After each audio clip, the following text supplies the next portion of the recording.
கும்பகோணம் மற்றும் அதன் சுற்றுவட்டார பகுதிகளில் நேற்று காலையில் தொடங்கிய மழை தற்போது வரை விட்டுவிட்டு மிதமாக பெய்து வருகிறது. கும்பகோணம் சுற்றுவட்டார பகுதிகளில் இரண்டாவது நாளாக மழை விட்டுவிட்டு பெய்து வருகிறது. அதிகபட்சமாக தஞ்சை மாவட்டத்தில் மதுக்கூரில் 9 சென்டிமீட்டரும், பட்டுக்கோட்டையில் 8 சென்டிமீட்டரும், கும்பகோணத்தில் 6 சென்டிமீட்டர் மழையும் பெய்துள்ளது.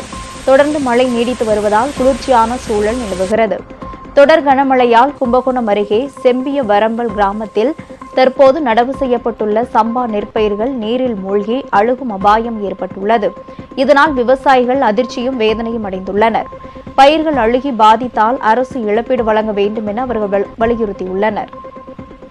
2 நாளா தமிழ்நாட்டில் பெய்ஞ்ச மழையில சோழமலையை, பட்டீஸ்வரம், ஆரைப்படை வீடு, திருவள்ளஞ்சொல்லி, வலையப்பட்டை ஆகிய 4 கிராமத்தில் பார்த்தீங்கன்னா 3 ஏக்கர் பயிர் பண்ணி இருந்த இடத்துல வடிகால் வசதி இல்லை, போதுமான வசதி வாய்ப்பு இல்லாமல் நாங்கள் விவசாயம் பண்ணியிருக்கோம். சுமார் ஏக்கருக்கு 25,000 நாங்கள் செலவு பண்ணி நட்ட பயிரெல்லாம் பார்த்தீங்கன்னா தண்ணீர் மூழ்கி இருக்குது. பாருங்க, அந்த மூழ்கி இருக்கிறதுனால திருப்பி நாங்கள் விவசாயம் பண்ண முடியாது.